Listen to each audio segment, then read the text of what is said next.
2025년도 구역공과 하나님 나라 백성의 성품 여행 공부하는 가운데 있습니다. 3학기 장성한 성품으로 나아가기 공부하는 중에 있습니다. 오늘은 7단원 중에 26과 돌봄이라고 하는 주제를 살피도록 하겠습니다. 오늘 본문의 주인공은 초대교회의 위로의 사람으로 불렸던 바로 바나바라고 하는 사람입니다. 바나바는 초대교회 때 여러 가지 도움을 줬는데 크게 세 가지의 돌봄을 통하여서 초대교회 성도들을 돌보았습니다. 첫 번째는 초대교회 성도들의 실질적인 필요를 돌보았습니다. 초대교회 성도들은 자신들의 재산을 나누기도 했고요.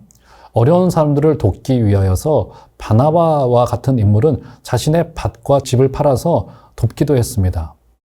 바나바는 실질적인 필요를 채워주었고 굉장히 적극적으로 임하였습니다. 사랑의 실천을 감당하여서 그를 통하여서 교회 공동체는 더 단단하여졌습니다. 바나바는 또한 실질적인 필요뿐만이 아니라 정서적인 돌봄도 감당했습니다. 바나바는 위로의 아들이라는 별명을 가질 만큼 어려운 이들을 위로하고 헌신하는 데 힘썼습니다. 물리적인 지원을 넘어서서 사람들의 마음을 살피고 격려하는 데 힘썼습니다. 바나바의 이 따뜻하고 착한 마음은 공동체의 유대감을 더욱 강화시켰을 것임이 분명합니다. 이러한 정서적인 돌봄은 신자들이 서로를 돌아보며 공동체가 하나 되게 하는 중요한 요소가 되었을 것임이 분명합니다. 세 번째 돌봄도 있습니다. 바로 영적인 필요를 돌봤다는 겁니다. 바나바는 사람들의 영적인 필요를 돌보면서 말씀을 나누고 격려하였습니다. 바울을 사도들에게 추천하고 그의 사역을 지원하는 역할까지도 감당했습니다. 또한 안디옥에서 복음을 전하여서 큰 무리가 죽게 돌아오게도 하였습니다. 이러한 바나바의 말씀 사역, 영적인 돌봄은 신자들과 하나님과의 관계를 연결시켜 주었고 또 예수 믿지 않은 비신자들을 주님께로 돌아오게 하는 이 전도의 역할도 감당했던 겁니다. 하나님은 신자들의 실질적인 필요를 채워주시는 공급자이시고 영혼의 구원자가 되십니다. 하나님의 성품을 닮은 우리들도 주변의 사람들을 다양한 모습으로 돌보아주고 그들의 필요를 채워줘야 될 것입니다. 자, 이제 공과 속으로 한번 들어가 보도록 할까요? 자, 오늘 본문은 사도행전 4장에 등장하고 있는 바로 바나바의 그 헌신의 사건입니다. 복음을 듣고 은혜를 받은 성도의 삶에는 변화가 일어나게 될 수밖에 없죠. 그래서 초대교회 성도들은 자신들의 재산을 기꺼이 교회 앞에 나누었고 또 여러 필요에 따라서 자신의 집과 밭을 팔아서 사도들에게 주기도 했습니다.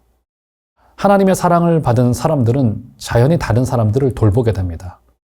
바나바는 이러한 사랑의 대표적인 인물이었고 그의 본래 이름은 요셉이지만 위로의 아들이라고 하는 뜻을 가진 바나바로 불렸던 겁니다.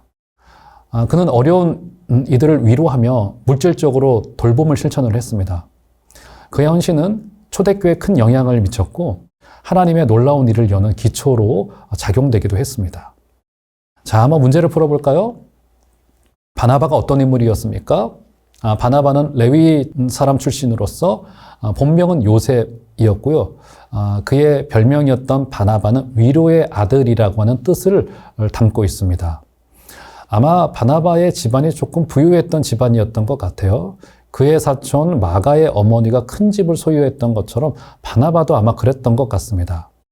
바나바는 다른 사람들을 또 위로하고 격려하는데 굉장히 헌신적이었고 이로 인하여서 사도들은 그를 위로의 아들이라는 의미의 바나바로 불렀습니다. 그는 굉장히 착한 사람이었고 성령과 믿음이 충만하였다고 성경이 기록해 놓고 있기 때문에 아마도 바나바는 교회가 세워져 가는데 굉장히 중요한 역할을 담당하였던 것 같습니다. 두 번째 문제입니다. 바나바는 어떤 돌봄의 모습을 보여주었습니까? 바나바는 먼저는 실질적인 돌봄과 정서적인 돌봄의 모습을 보여주었습니다. 물질로 헌신하였고 성도들의 마음을 위로하여 주었습니다. 바나바의 이야기는 초대교회의 나눔 사례를 잘 보여주는 좋은 예시입니다. 바나바는 자신의 물질을 팔아서 그 수익을 사도들의 발 앞에 바쳐서 가난한 자들을 실질적으로 도와주도록 하였습니다. 그는 그리스도의 몸된 공동체 안에 가난한 자들을 위해서 자신의 물질을 쓰도록 헌신하여 주었습니다. 또한 그의 별명이 위로의 아들이라고 불렸던 것처럼 그는 지친 사람들, 아픈 사람들, 마음이 다친 사람들을 위로해주는 정서의 필요까지도 채워주었던 아주 탁월한 인물이었습니다. 또 바나바는 어떻게 안디옥 성도들의 영적인 필요를 채워주었습니까? 사도행전 11장 23절에 보면 굳건한 마음으로 주와 함께 머물라 등의 위로의 말씀을 전하였습니다. 그는 흩어진 성도들에게 굳건한 마음으로 주와 함께 머물라고 격려하여 주었습니다. 시련 중에서도 여전히 신실하게 행하시는 하나님의 은혜를 볼 수 있었기 때문입니다. 그렇기에 성도들은 이런 말씀을 통하여서 영적인 필요가 채움받고 기뻐할 수 있게 되어지는 거예요. 이러한 바나바의 영적인 돌봄으로 인해서 성도들은 변화되고 많은 사람이 예수님을 믿게 되어지는 놀라운 일이 일어나게 됩니다. 돌봄이라고 하는 말은요, 다른 사람들의 다양한 필요를 채워주는 것을 의미합니다. 오늘 본문에서는 세 가지였죠. 물질적인 필요, 정서적인 필요, 영적인 필요까지도 채워주셨습니다.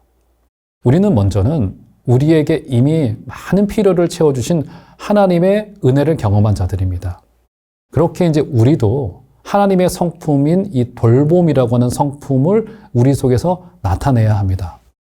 루터는 우리를, 성도를 하나님의 탈이라고 표현하였습니다.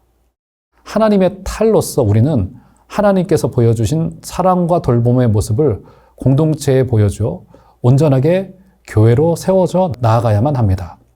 우리에게는 어떤 돌봄의 모습이 있을까요? 한번 적용으로 가볼까요? 내가 먼저 좀 따뜻한 나눔을 받았던 기억이 있다면 한번 오늘 구역 안에서 나누어 보셨으면 좋겠습니다. 그리고 이번 한 주간 동안 나의 돌봄이 필요한 가족들, 그리고 우리의 형제 자매들, 비신자들이 계시다면 오늘 그들에게 당장 가서 그들의 물질적인 필요, 정서적인 필요, 영적인 필요까지도 채워주는 결심과 실천이 있기를 바랍니다.